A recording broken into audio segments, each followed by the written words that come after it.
It's been a disappointing couple of years, hasn't it, for Doncaster Rovers? After a series of playoff pushes in League One, they've dropped like a stone. They were relegated from League One last season under Gary McSheffrey, and the following season things haven't got much better, and they dropped down to an 18th place finish. Who would have thought they would have struggled in the bottom half of League Two last season?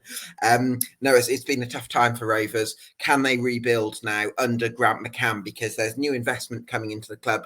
McCann hasn't turned up to sit around in mid-table in League Two. He's coming with ambition. Can Doncaster Rovers match that? They've made some great additions. So could this be a more exciting season than the last? Well, it wouldn't take an awful lot, would it? But we'll see whether Doncaster Rovers can go from being bottom half fodder to serious promotion contenders. And that's what we're discussing on this podcast. And who better to be joined to discuss all those things than Daniel Pearson and Daniel Nice. How are you, gents? Yeah, very well, thank you. Yeah, I'm good, thank you. Yeah, great to have you on the show. Thanks for your time. We really do appreciate it. Coming to you first, Daniel Pearson. I'm going to have to refer to you, either of you, by your surnames, or Dan P. Could you call Danny P? Does that work? How do you reflect on the disappointment, first of all, on the last couple of seasons? I think you kind of pulled it all together pretty well on the intro, Gabe, to be fair. It's been a really poor couple of seasons. I think I didn't expect to get relegated under Richie Wellens and then Gary McSheffrey. I think that was just a terrible, terrible season, both on and off the pitch. And that just kind of fell into last season as well. And I think I've enjoyed reading Daniel's threads. I think he's probably one of the few Rovers fans who have been pretty level-headed over the last couple of years and managed to kind of see the picture for what it is. And I was really frustrated last year. The board came out and said that we were going to bounce back decisively. I got pulled in by that, and I thought it was going to be a much better season than what it was. I was under no illusions that it was going to be tough. League Two is a very tough division if you're not competitive, and I think you've got to be ready for a battle in every single game. I mean, you look at teams like Barrow, Sutton, on paper you think they should be 3 points, but they're just so physical and so demanding and just in your face, and I just don't think we were at the races at all last season. And you said it, you put us 20th. I think you got 20th, quite a bit of honour for that as well. Oh my God, the amount of stick. This is the last time, by the way. From now on, I'm in new season mode and we're forgetting that. But I am going to take this opportunity to gloat about the fact that I said 20th. The amount of stick that I got for that. And, you know, even Adam Stubbing said I didn't even believe that I was saying it just for controversy. And now you finish. I enjoyed it, to be honest. Part of me enjoyed it. Like, obviously, I hope you find the right solution and ownership, and I hope you can have a bright future, but there was definitely a part of me that revelled in that. Yeah, casting my mind back, I thought it was a very harsh prediction because I thought last summer's recruitment was really good. I thought it's probably one of the best summer's recruitment that we'd had in a number of seasons, but we were just missing something under McSheffrey and then Danny Schofield. I think we'll probably go on to him later about his stubbornness in his tactics and things. I think ultimately that was his downfall, but like you said, we've got Grant McCann now. It's a new season. It's a new start. Let's see where we get to, and hopefully, it's like I say, it won't take much to be a more positive season. Dan, I think there's a lot of positivity that comes from the fact that the club has sort of backed up their actions because they have said that it's going to be a significant budget. But I think there's probably a feeling from some fans that, you know, we'll believe it when we see it. And I suppose they have to believe it now because they've been able to attract a manager in Grant McCann who won the League One title 2 years ago with Hull City. And some of the signings have been real statement additions. That must give you a lot of encouragement going into the season. Yeah, it's been a weird sort of period, really, because I mean, it's been so difficult to watch the last 2.5 years. It's quite actually difficult to envisage it being a positive season, but I think everything we've done since that last ball was kicked out of the Bescott Stadium, whoever did that, has been positive. And I think the great thing is we've done it early as well. So I think it just got to a point where I looked at a list of all the experienced managers who are out of work, and you're thinking, well, surely one of those, hopefully, would take it if the job was available. And McCann would obviously have been near the top of that list.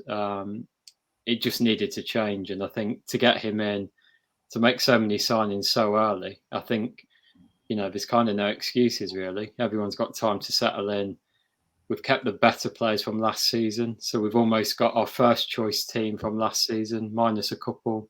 Plus, we'll virtually have a whole new 11, I think, by the time he's finished his recruitment. And we've got a whole new coaching staff in as well. So, I mean, like you say, it'd be difficult to be much worse than what we've had to see the last 2.5 years. I think the challenge is how quickly can he sort of turn that around. But I think of all the divisions, I think League Two is probably the easiest to try to get something going. I think obviously the higher divisions, very difficult to compete at the top end unless you've got a good budget. And I think even if you look at the conference and the standard that was set at the top last season, I think League Two is the one league that, if you look at the teams that were up there last year, your Orient, Stevenage, Carlisle, Barra had a bit of a go at it. I mean, they were almost, in the bottom 6 the season before. So I think with an experienced manager and a little bit of momentum, you can get on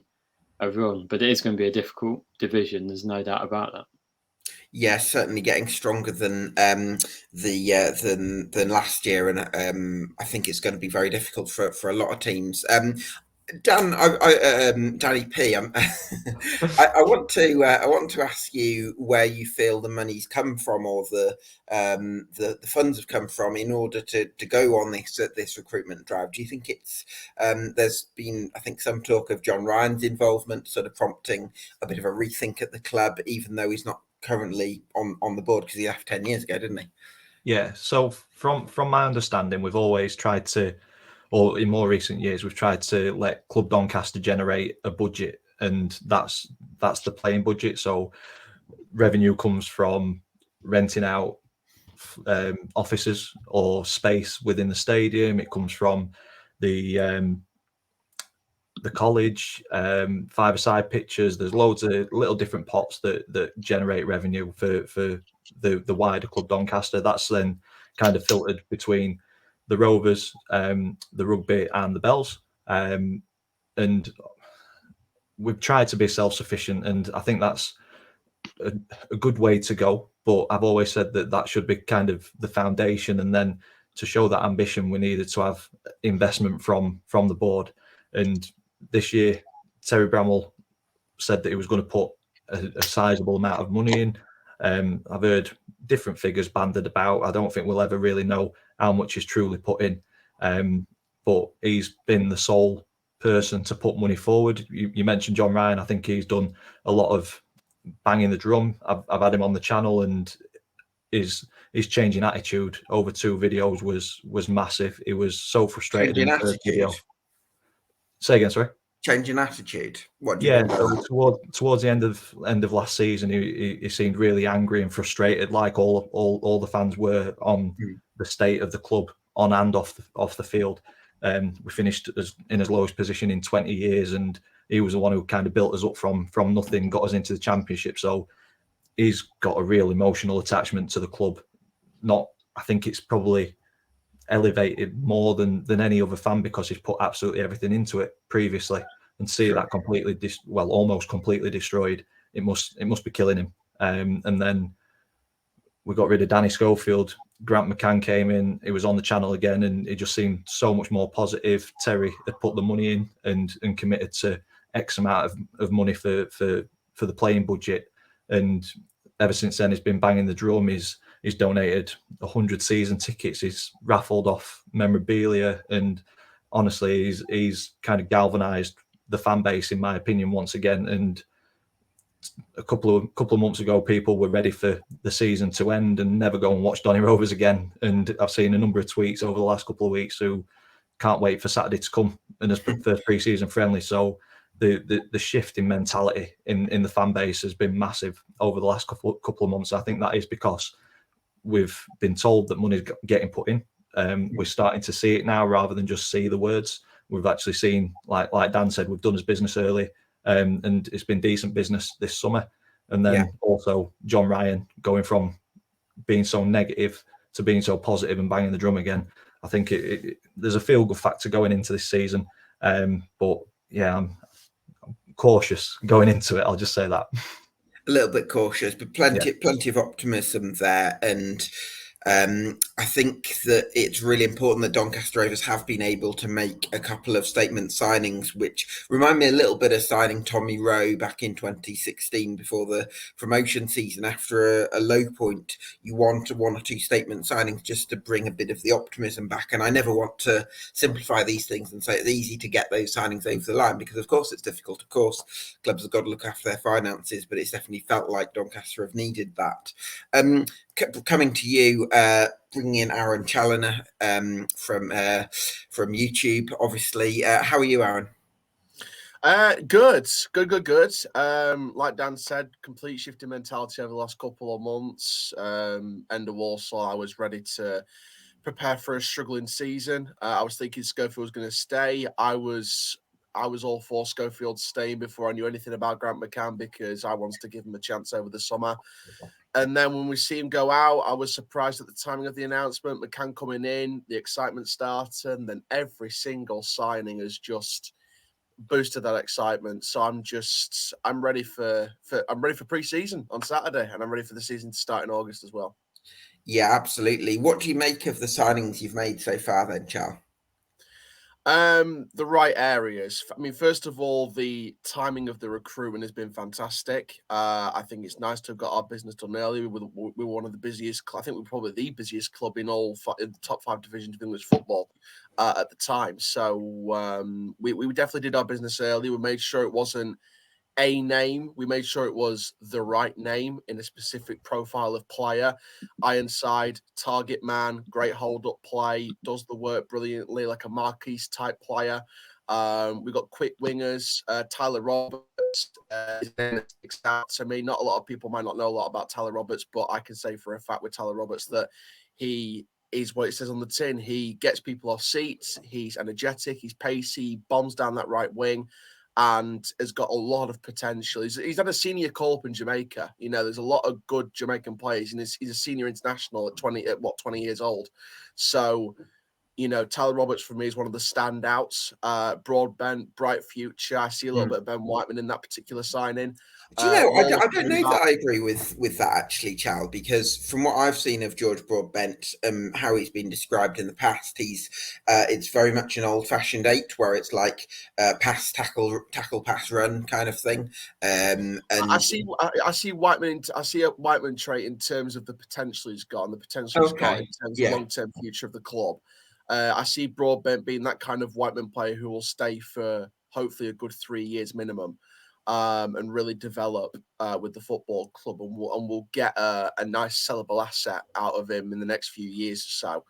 And Ian Lawler coming back, I said all along that was some people had their grievances about it, but I said Lawler was a smart signing, and the reason why it was smart was because he's coming back a few years more experienced than when he first came here.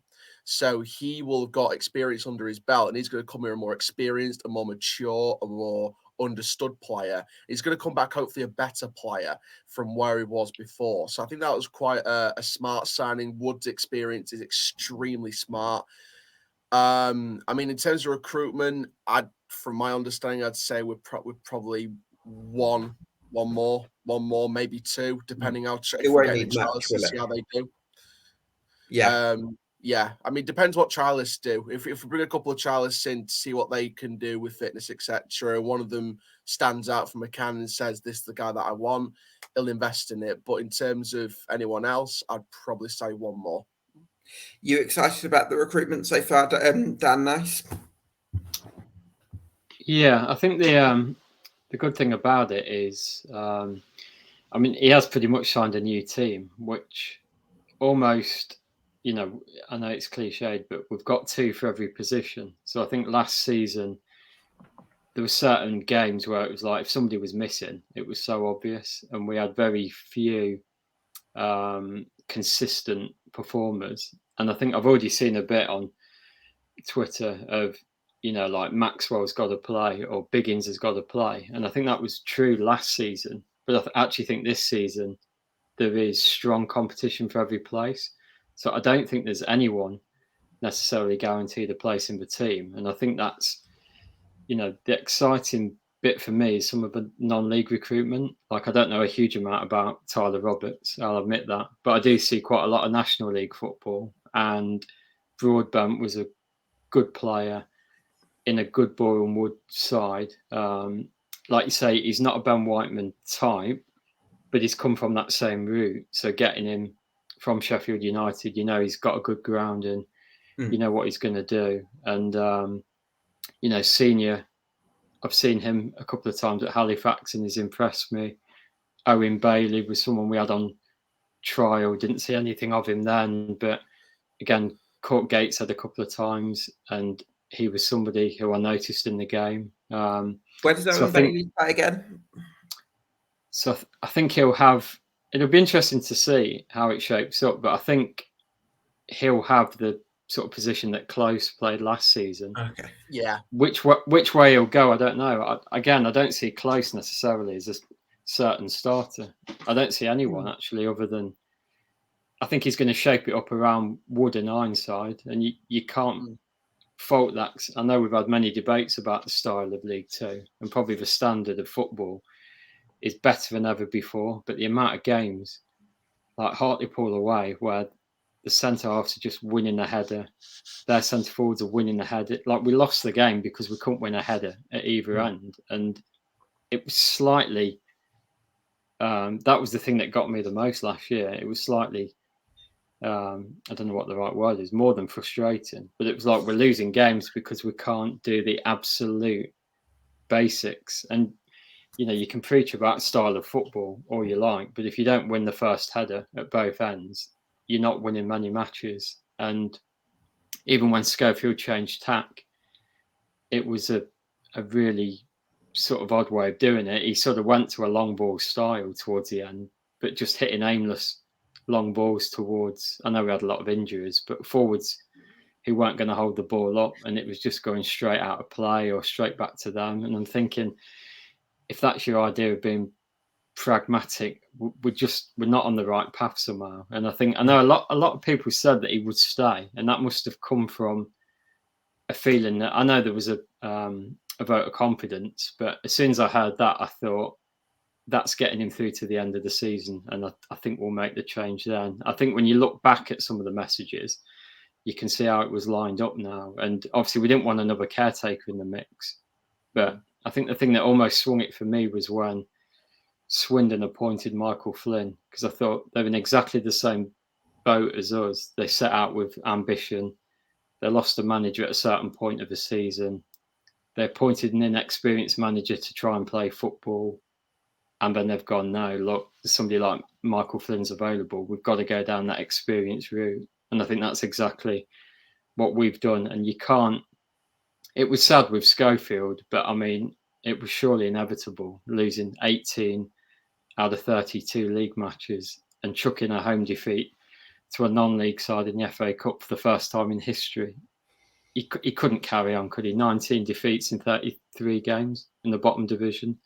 I did feel sorry for him because he didn't have the tools or the coaching staff that McCann's got. But equally, I don't think there was much watching it that made you think we're going to invest in this. I think Glenn, the old fanzine editor, summed it up towards the end where he just sort of said, if we think this is the answer, we're asking the wrong question somewhere. And I think that was an accurate summary. And like you say, there's no sliding doors. So it would be interesting to see how he got on with some backing.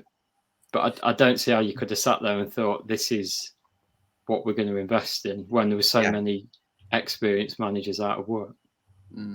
I think, Dan, as well, just to add to that, I think you've hit the nail on the head.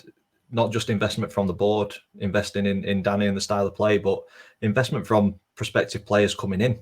I mean, players must look at style of play, how the fans react to the squad and the management, and just kind of the whole feel of the place. And I couldn't imagine being a footballer and wanting to come to Donny at the end of last season, to be fair, because was toxic. And I think it wasn't just the fans that were toxic. I think there were elements of that in the boardroom and in the playing staff and all the way through the club, or that's what it seemed like from the outside anyway. So maybe it was the right decision to let him go and bring Grant McCann in, because I'm assuming that these players were probably on the radar, or at least some of them were. Grant McCann's happy with the players that have been brought forward to him, but question marks on whether they would have come in under Danny or not. And like you say, would you invest in that style of play and that feeling around the club? I don't think many would. I was just going to say, I think, as far as I was aware, I think Wood and Law were probably decided before McCann came in, and I think those were the two that was going to come in anyway, which I was all right with anyway. I think we touched on Owen Bale. We touched on the non-league recruitment. I agree with you, Dan. I'm a massive fan of non-league recruitment. I think Senior's a really nice, composed, attacking left back. Gives Maxwell some really decent competition, and that was the main thing for me with the recruitment. It wasn't just bringing in players to replace the ones that departed. I know that 3 of them are still without a club. I know Barlow's gone to Eastleigh. I know that Rochelle Williams is now on trial at Barrow, as far as I'm aware today. So best of luck to him. So we had to just not bring in players just to start and things like that. We had to give competition in place and good strength in depth, because that's what it takes to be a competitive League Two side getting into League One again. And bringing in the right profile of players is going to give our starting players some competition, because going into the window, we had one out-and-out left back, and we had no out-and-out right backs under contract. We got Seaman on a new 1-year deal. We bring in Sterry. We bring in Senior for Maxwell. And there with Bailey, I saw highlights of what he did at Gateshead and read certain reports, etc., of what he's like as a player, what he's like around the ground, etc., etc. And I think, again, it's all about attitude and the right character. We spoke there, Dan, and we spoke numerous times, Dan, about that. Like, if you're a player, you wouldn't come to Donny at the end of that last season. So what we've got here are players with the right attitude and a fan base that I don't think is no longer divided, as much as it was anyway. Obviously, I think there's still disagreements with the current chairman, and I think we can't hide away from that. We can't just ignore that and pretend that everything's all right now. But I think that the toxicity amongst the fan base from last season has definitely skimmered away. And we notice the kind of attitudes that we're bringing in. Owen Bailey, for example, is a decent attitude around the ground. He's a great character from what reports and profiles. Versatile as well, Chall. Yeah. And the good thing about Bailey is he can play centre-back and defensive midfield. So he's very much... It's a bit of a long shot analogy, but it reminds me of John Stones at City. He's a bit of a hybrid player where he can play a couple of different positions and adapt to certain roles. And you look at Stones at City, for example, different levels, but the fact that he's a centre-back and can adapt as a defensive midfielder in that midfield role and in the defensive line as number 6 or in a partnership with a number 6. So I see Bailey as being that kind of hybrid role, or if we end up switching to a 4-2-3-1 any times, Close and Bailey end up playing that kind of defensive role. You know what? Just if you don't mind me jumping in on that, Chal, I reckon there's a chance that Grant McCann will want Owen Bailey as the number 6, because I'm looking at the squad now, and I don't think there's anyone in the squad that I would say that's his number 6 for a top 7 team. So maybe he thinks Owen Bailey can play at the base of midfield, and then he'll play with 2 really energetic 8s sort of either side of him. Yeah, that was kind of my indication. It was to be a defensive number 6, and then you have 2 either box-to-box or playmakers as a partnership in front of him either side that can work the left and right hand sides, synthetic or whatever the word is. But I think Close can improve, but I don't. Based on last season, I would rather start Bailey. I'd no offense to Close, because I think he's experienced. I think he can offer something. I think he was the best. I don't think he's got the passing range though, Chal. That's the thing for me. He hasn't. No, I think Close is one of those players that you're either bringing in that midfield 2 in front of the defensive to sort of hold the game, assure leads, and kind of keep it short. But I think that Close can do the defensive duties better under a better system. And I think that Close can still push. I think there's an opportunity for Close, because I think he was given an award for last season, which it's not hard. No offense to him given the squad last season, but I think that overall, I believe that he can still try and push for a starting role, even if, in my opinion, I would rather start Bailey before a ball had been kicked. Signing I really want to talk about, Dan P, is Jamie Sterry, because I think that in signing Jamie Sterry, you're almost making two signings instead of one. And what I mean by that is the partnership with Luke Molyneux, I think, could be really something to look out for this season, because at Hartlepool, they forged a really good understanding for a period of the 21-22 season, I think it was, especially in a 4-3-3 system where you had the right side of midfielder overloading the flank as well. So that combination, whether it's Broadbent who combines on the right side, or anyone else, I think Sterry and Molyneux could link up and do some damage, because Molyneux hasn't had a great first season, but I think with the right coaching and the right combination play with the right back, I think he's going to come good. Yeah, completely agree with you on that one.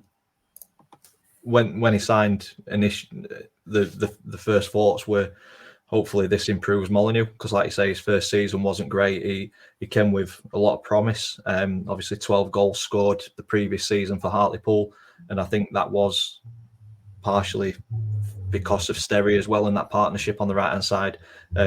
Obviously Sterry bombing forward, going on the overlap, will occupy the left back at some points, which then frees up a little bit of space for Molyneux to cut in on his left and show. Well, he showed what he could do numerous times in the 2021, 22. 21-22, yeah. I've lost years. The year that it was definitely one of the seasons. Yeah. The year we want to forget. Cut in on the left and onto his left foot and scored a fair few goals that way. So hopefully they can kind of get that partnership up and running again. And like you say, it is like two signings in one. So yeah, he was probably my underperformer of the season last season, Luke Molyneux, in terms of the expectation that I had when he came. So hopefully it can come good this season. And I think under Grant McCann, we saw it with Malik Wilkes the first time he was at Donny. He can get a good tune out of some wingers.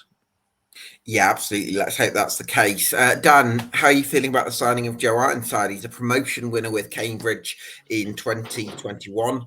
And he's proven he can be a really industrious focal point. I'm not sure that he's as good in the air as as maybe has been suggested. I feel like that's actually an area that, from what I could see, maybe struggled at with Cambridge last season. But I would hope that with the style that McCann plays, you don't have to be absolutely brilliant in the air. You just have to be sort of decent enough. And I think that his all-round game should be a real plus point, because he's such an industrious centre forward. Yeah, I think a bit like with Sterry as well, it is almost two signings in one, because I did think in Miller we did have a potential 20-goal striker as well. I know he was injured towards the end and he had that horrible run where he couldn't score. That to me kind of summed up the Schofield era a little bit, in as much, and I think we touched on with Molyneux there, what we ended up doing was plays seemed to go backwards. So we ended up like Kyle Hurst was running towards his own goal. Molyneux ended up at wing back. Rowe ended up at centre back. Close ended up as a holding midfielder, whereas I think Wellens had more designs on using him a bit further forwards. Almost as a number 10, I think he might even have looked at him as he had an eye for goal. And when Noyle left, obviously, Maxwell got injured. We just lost all the attacking impetus, and we're almost turning attackers into defenders. And I think having a focal point centre forward, it allows you to get up the pitch a little easier. But also, I think, McCann, I don't think there's any doubt he will look at 4-3-3. But I think Darren Ferguson in that promotion season quickly changed his mind. I think he almost started a little bit cautious, and then after a while he thought, we've got enough good attacking plays here, and he was almost playing a diamond midfield with sort of Mandeville or Rowe sort of advanced, Marquis and Williams or May, and I think he just thought, look, we've got enough firepower here, we're quite solid at the back, we don't actually need to overthink it. So there is actually the potential for Ironside and Miller to play together, or Molyneux to play off him. I just think it gives us different options.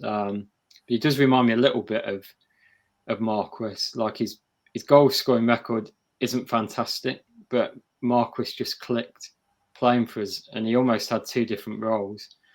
Obviously, in the promotion season in League Two, Fergie used him as a goal scorer. When McCann came in League One, he used him as a goal scorer. That first year in League One, when we went back up under Fergie, he used him as a focal point. He came in, he held the ball up. He didn't score so many goals, but he played a slightly different role. And I think Ironside, he could be either. He's the one who will link it all up, or he might be, right, you've got to get the goals and we're going to play to your strengths and not worry about that so much. But I'm intrigued to see where Miller fits in, because I think he had a real great amount of potential. And under McSheffrey, he looked a threat. And even when he played Agard with him, or Schofield played Lavery with him a couple of times, I think that worked quite well. But for whatever reason, we just sort of went away from that. So I think we have got now two strikers capable of playing up on their own or playing together. And again, that should be a marked improvement on last season. So, Chall, Grant McCann has been a 4-3-3 disciple for much of his managerial career, although I think at times at Hull he has changed it to a 3-5-2. I'd expect him to go for 4-3-3 at Doncaster primarily. Is there a world, though, in which he does go to two up top, maybe at some points in games, and maybe brings on George Miller to occupy another defender and get him combining with Joe Ironside? Depends on the situation of the game and depends on the situation of the opponent. Do we want to match up formation for formation? Do we want to switch it up to try and trap a certain position? So if an opposition's playing three at the back, do we want to match them for like? Do we want to, if someone's matching up at four at the back, but they've got a certain way of playing with the wide front, do we want to switch to three at the back to that certain situation and try and trap their wingers using attacking wing backs that can track back very, very well and quick and track forward very, very quick and operate as wingers on the attack and wing backs in defence as a five-back wall? It depends on the certain situation. I think McCann can adapt it. It wasn't too adaptable at Hull, to my knowledge. He can do, but I don't think it was very adaptable. In fact, there was actually complaints from Hull fans at certain points. I think it was when they came back from League One, especially when they wanted to change it up and they just felt like it was sticking to one formation. So there is that risk, even with an experienced manager like McCann, there is that risk of sticking to a formation. If we go on a bad run, do you still stick with it? Do you start to change it up? But I think McCann's a more experienced name to change it up depending on the situation. I think we can. But like I said, it depends on the opponent, depends on the situation, depends on our own situation as well, injury, suspensions. And to be fair, I think the good thing with our squad is we still have players that can be adaptable in the 3-5-2. I think Olo is adaptable as a back three. He can play in a back three as well as a pair. I think Wood can centre the back three. I think the Faulkner can play off on the right-hand side. You've got Senior and Sterry and Seaman and Maxwell who can all play wing-backs as well as full-backs. So you've got adaptable people in those situations. It's just dependent on the situation. Bailey as well. Bailey, who could drop into defence. Exactly. I spoke about Bailey as being a hybrid player, like a John Stones type hybrid player. You play him in that back three, or you play him in that back four, or you play him in that six role and operate him as a bit of a hybrid. If you're going to go 3-5-2, do you put him in a partnership and put him in that defensive midfield position and then drop him back into centre back and bring in a new CDM at certain points throughout the match in that formation? Again, it's good to have these versatile, I call them hybrid players, because it sounds cooler. And I think that having these kind of hybrid players does suit us very, very well because you have that primary formation, but then something which I don't think we had under Schofield and something I don't think we had under previous spells in the last couple of years is a backup plan. And I think what we did was we stuck to a game plan. And I think the argument was, especially under Schofield, where we would try people in certain positions to test what they can do between now and the end of the season and then look at what they can do next season if we decide to bring them in. But the weakness to that was it looked like we didn't have a plan B. It looked like we had one plan A and just make it less and less embarrassing as the game goes on. or more and more progressive, but we didn't do that. So it's nice to have a plan B with players that play plan A and backup players that can play plan A, because the backup players will have a point to prove. So I think it's adaptable.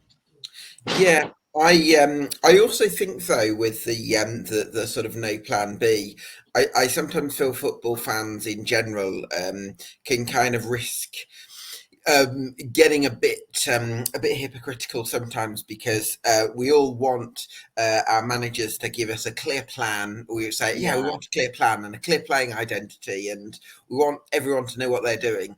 But then I think when results aren't working, and if managers change too much, they say we changed too much, and they there was no real plan. And then if they stick to it, they say there's no plan B. So I do feel like sometimes the narrative can be dictated quite simply by what the results are. I think the argument is that football isn't as simple as people think. I think there's so much that goes into football that so many fans just either don't get or they just don't get to see.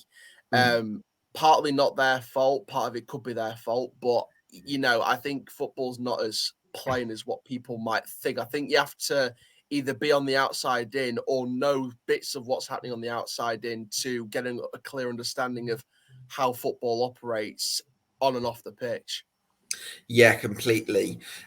So in terms of the squad for next season, I want to talk to you about some of the lads that were out on loan last season, Dan P, because I want especially Faulkner, who I think a lot of people were surprised when he was loaned out into the lower reaches of the non-league pyramid, because he's such a highly rated talent, and I think a lot of people want to see him in and around the first team. You might put Kalea in that category as well, possibly De Grudgy. Is there a possibility that we might see a little bit more in terms of the academy graduates coming into the squad?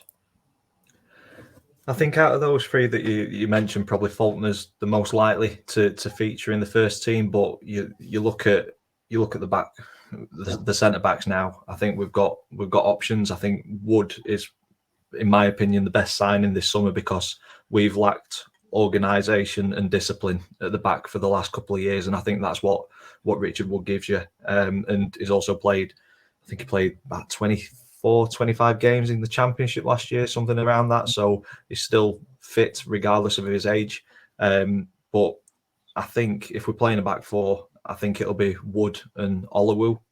I think Anderson a little bit injury prone at the minute, but I think he'll be there. I think Dan said it earlier. There's a lot of games. Do Wood and Anderson play simultaneously, do you reckon? Possibly, but I think you need some younger legs next to Wood or Anderson. I think they'll probably replace each other. I might be wrong. It might be Wood and Anderson, and we've got bags of experience there. But I think what you get with Wood and Anderson as the centre back pairing is they should win every header. There's no doubt about that. But yeah, I think if Oluwu picks up an injury or Anderson's got a niggle, I think that's where we'll see Faulkner. Kalea was out on loan, or it was in a game the other night. I can't remember who for. Yes, he was on trial at Glentoran in the Danksy Banks Premiership, and it's a view to a season-long loan. Yeah, I'm hoping it is long, because I think there's potential in Kalea. If he's good enough for the first team at the minute, that's yet to be seen, in my opinion. I think, like I say, there's potential there. The same with De Grudgy. I think they're probably the two players who need to be shipped out on loan, maybe to National League North or South, a push to get them games under the belt. Bottomley as well. I think he needs to be sent out on loan to get experience.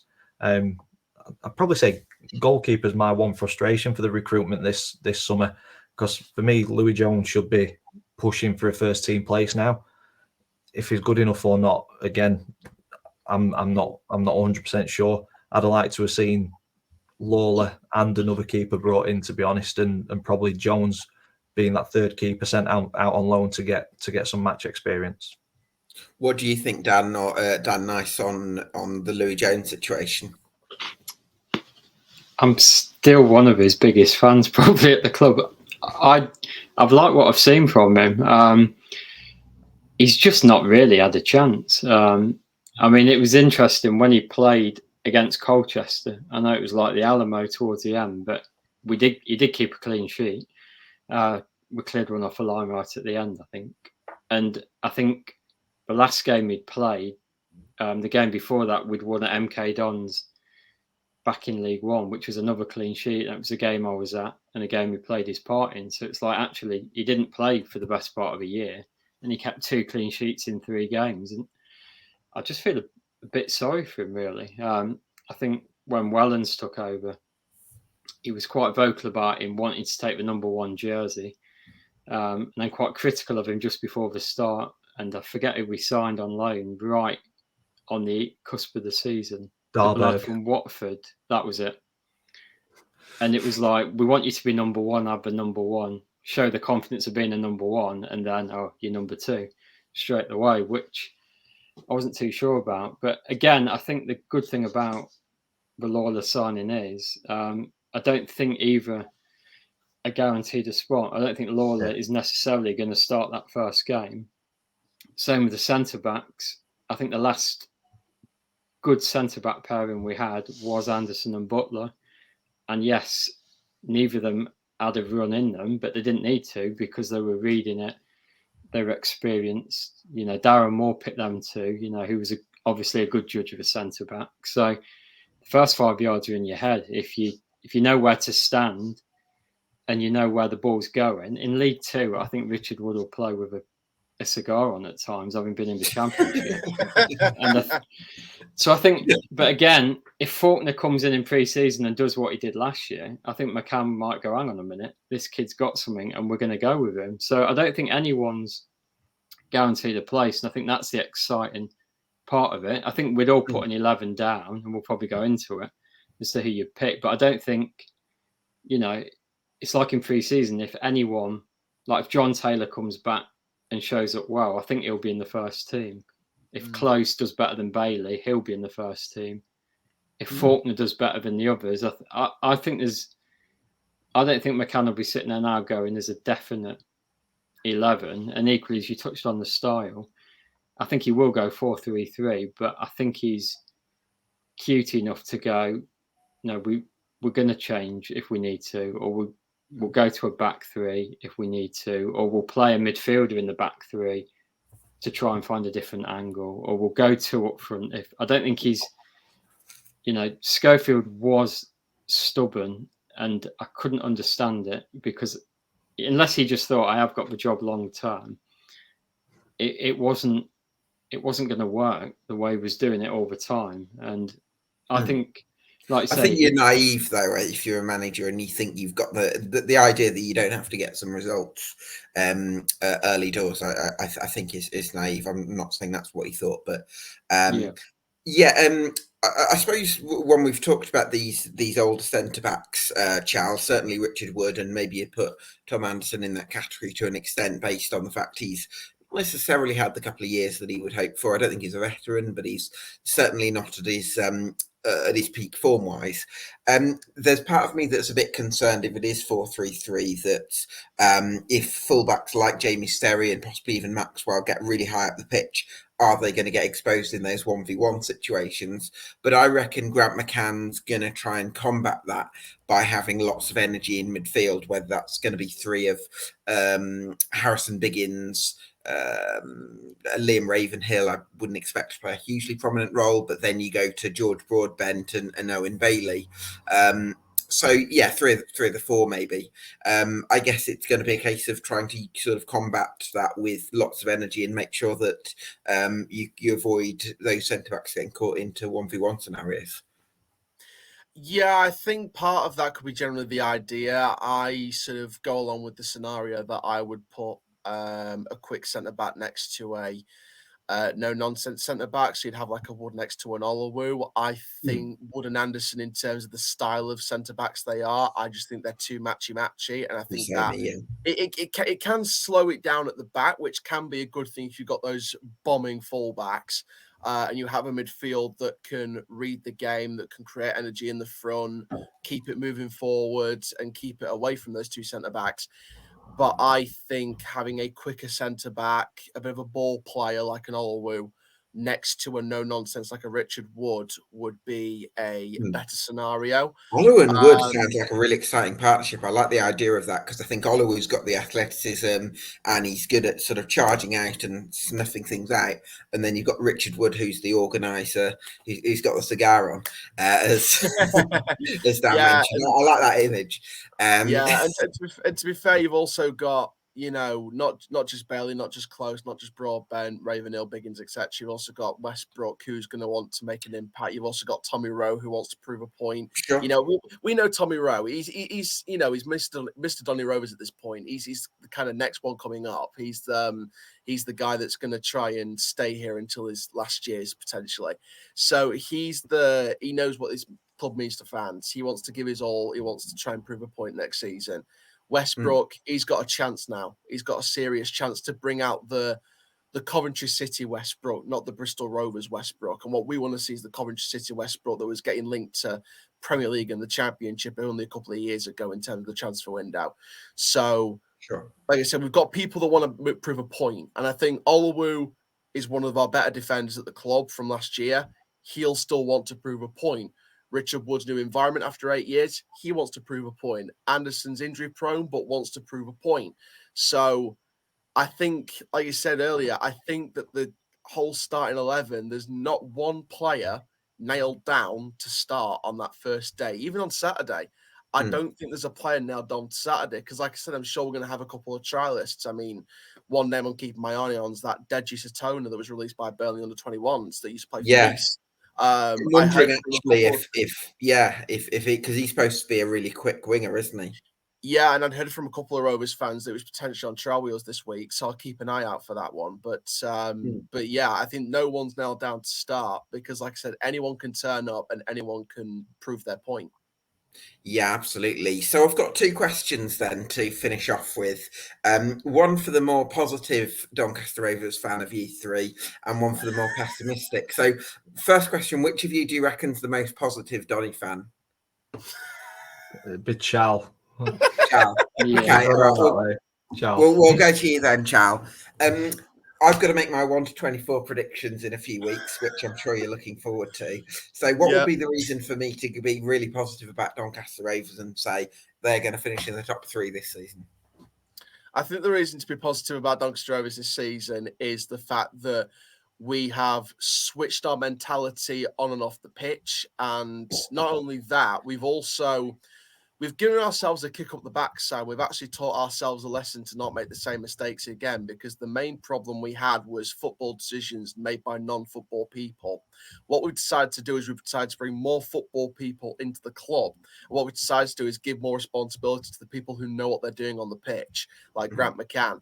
We've given the manager the final say. The chairman currently we don't hear from because he's taking a back seat. I think he's finally been told to take a back seat and just let the rest of us deal with this and do it our way. I think Terry's been given free shackles in terms of investment now.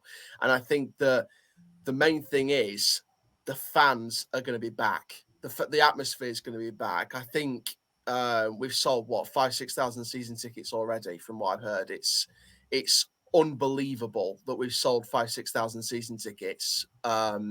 In a 15k stadium that we've not really sold out anyway, apart from a colossal day on the rare one or 2 occasions. So I think that with the fans back, with McCann back in the hot seat and forgiven, I think it's clear to see he's been forgiven. And I don't think any of us could blame him, because at the end of the day, he's thinking about his family, he's thinking about what's best for him. So we couldn't blame him in the first place. Yeah. It was just a bitter pill to swallow. But I think that the main positive is the good feeling is back. And I think that it's a good feeling that we've been missing for a couple of years. It's like being kept, underneath that lamppost and singing in the rain for 2 years. It's just pouring down and the sunshine's just come out and just split everything open in the clouds. So it's like singing in the sun rather than singing in the rain now. It's a glorious feeling, and I'm happy again. So I think it's you've had a few showers at Doncaster in recent years, haven't you? Definitely a few showers. But as the song said, it's glorious and I'm happy again. Absolutely. Well, that's lovely to hear. One for the more pessimistic of you two, Dans. Which one wants to take on the slightly more cautious question? Go on, Dan. You're really level-headed. I'll let you take this one, mate. Okay, all right. What would be the reason then, Dan, for me to be slightly more pessimistic or cautious, we'll call it, about Doncaster Rovers and say, the jump from 18th to top 7 is quite a big leap. What would be the reason to think that maybe we're setting the expectation a bit too high and maybe we should expect a more modest form of progress from Doncaster? In short, the last 2.5 years, I would say. Obviously, I mean, I haven't got the exact maths, but we've lost. I think it was around. I lost count and interest towards the end, but something like we lost something like 60% of league games over the last 2.5 years. I think it's at 67 defeats in like 2 years. Yeah, obviously last year we lost half the games in the bottom division, so I think my feeling about McCann coming back, I mean, I totally underestimated him the first time because I think there was some experienced names linked with the job. I was thinking he's only had a short spell at Peterborough. I totally got that wrong. And it was probably the most entertaining season we've ever seen. In terms of pure like highs and lows, I think obviously the O'Driscoll years were great football, but just that game at Charlton, that will be the most memorable game I've ever been to, and I don't think that will be beaten just for the highs and lows of it. So he's obviously done really well, but it's still difficult to turn around something, I think, that's been so poor for so long. So my feeling with him is, if he does say he's here for 3 years, we will be a League One club, undoubtedly. I wouldn't say that has to be in the first year, or it will be, because A, he's got to try and turn around what he's put in front of him, and also the standard of the division and the competition is going to be high. But I do think there are quite a few clubs that will probably get the headlines more than us. Obviously Wrexham coming back writes itself. We go there quite early on, but that's a game now I would look at and think, if they do start well, they're unbeaten, aren't they, for so long at home? That's a record we could take. So that's the mentality shift. Whereas last year, I'd be thinking, oh my goodness, my uncle's a lifelong Wrexham fan, and I'd be wincing at that game. Whereas now I'm thinking we could take that record if it hasn't gone by the time we get there. So I don't know how quickly he's going to be able to do it, but I totally underestimated him the first time, and he got us 6th, didn't he, in a division that had 5 pretty outstanding teams.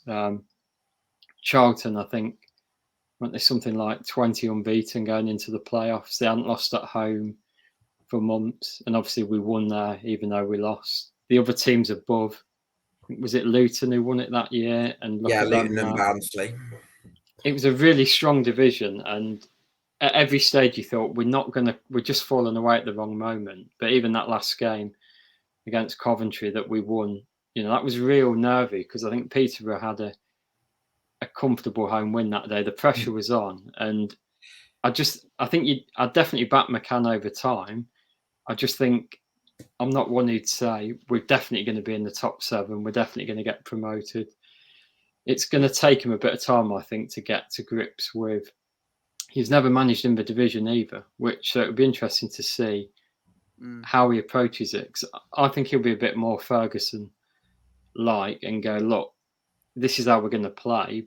But if there's a better way to suit it, and we've got the firepower, like you say, it might be 2 experienced centre-backs works because we want to attack. We're not worried about defending as much. If he thinks we want to be a bit more cautious. I think that would be a mistake. I much prefer Chall's idea of Olowu and Wood, the balance there. I think that could be really important. Coming to you then, Dan P. Just for a final word on things, having heard both sort of points of view from Chall and Dan, how are you feeling about the season ahead? Are you excited for it? I'm excited for it, but I probably fall on Dan's side of the fence more than Charles. I think over the last couple of years, because we've been suffocated of any really true budget to build a squad, I think we're playing catch up at the minute. So it's been a really good summer. I think we've recruited really well.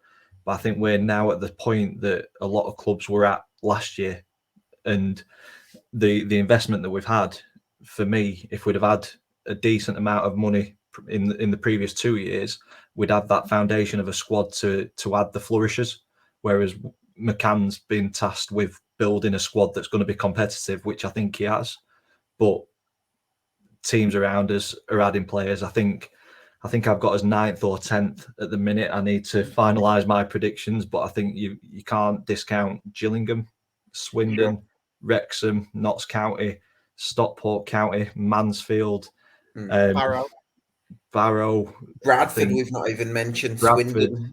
Yeah, I'll be honest with you. Bradford's been, apart from Alex Pattison and probably the experience of Kevin McDonald, I think that Ash Taylor and Clark Adair on paper, in my opinion, has been a little disappointing. I've not been overwhelmed. I suppose I mentioned Bradford just because they are such a juggernaut at League Two level, but I probably agree with you. I don't think they've really. I think it's going to be so exciting to see. I think Salford as well. We didn't mention that. There's so many teams. I think it's such a tight division, and it's when I pick my 1 to 24, there's probably going to be teams that I want to put in the playoffs that I end up putting about 16th because there's just so many teams. Despite my positive opinions, I'm not going to get it twisted. This is going to be the toughest League Two season, in my opinion, in probably the league's history. I'll be brutally honest here. I think that half the league could be in those promotion spots or playoff spots. I think half the league could get promoted. That's how potentially up to potentially 3/4 of the league at a push could try and get promotion. So it's gonna be the toughest division. I'd be surprised if any one team walks away with the league with more than 3 or 4 points. There's only 3, 4, 5 teams that I could say they're probably not going to get the playoffs. Everyone else, like 19, 20 teams, I think will feel they could at least get the playoffs or at least challenge for the playoffs. So that just shows you how competitive it is. I know we say that every year about League Two, but I really do feel that it's got a lot stronger this year. Whereas League One, I feel, has actually got a little bit weaker. So it's going to be fascinating to see how. If we get automatic promotion this season, it'll be a dream come true, don't get me wrong, but I think it would also be an unlikely predicament with how strong the division is. But I'd be very happy if we did. What do you reckon then? Are you saying playoffs or? At the moment, I've got us in 4th.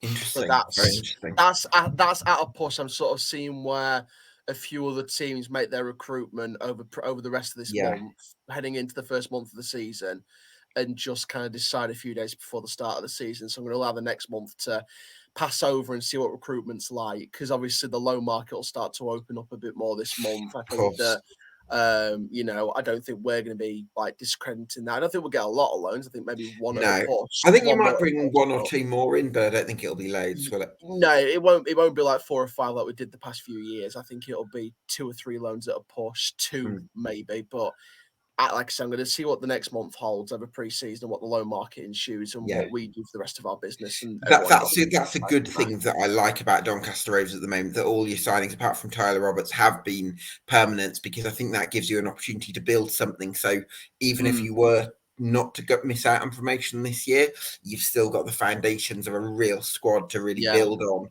in future. So that's what I'm really excited for you as a club. The fact that our only non-permanent player is a player that has been touted as I think as early as March he was talked about as replacing the injured Jimenez in the first team. When they started having an injury part, there was an article back in the end of March or somewhere like that, this year or last year, where Roberts was talked about by journalists as a potential option to fill up injury slots in the first team in the Premiership. So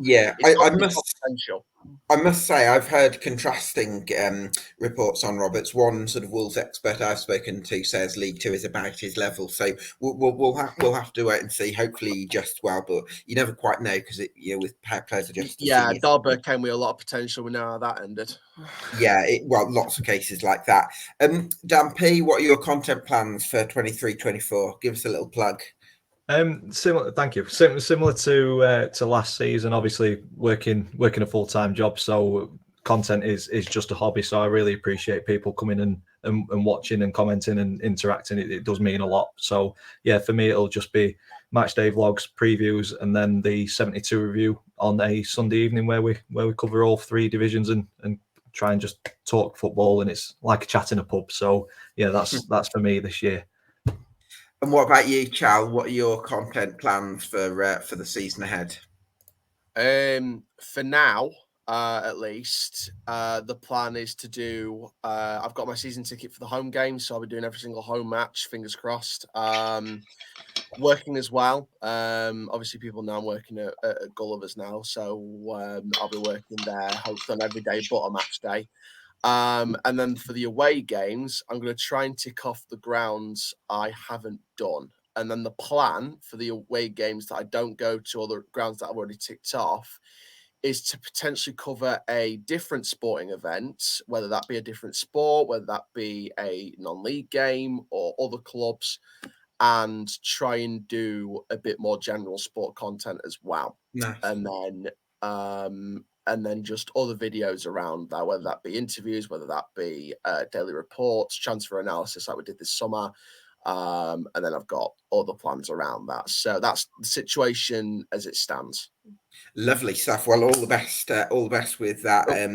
Absolutely love both of the work that you do. So thank you so much for your time. Likewise, Daniel, nice. So much, so worth a follow as well on Twitter. Some really informative threads there. And are you giving a prediction before we go? I'm not giving you a prediction, mate. Mine. That's how my wife's 24s, right? Don't try and take my no. I'll tell you what. It'll be higher than 20th. I'll give you that. 19th. That's as far as I'm going. It's going to be 19th, isn't it? You weren't far wrong, to be fair. No, you weren't. Oh, brilliant. Listen, gents, it's been such a pleasure to chat Doncaster Rovers. Thank you so much for your time. Thanks to you for watching at home. This has been EFL Debate, the Doncaster Rovers Summer Deep Dive with Aaron Challoner, Daniel Nice and Daniel Pearson. See you again soon. For now. Cheers.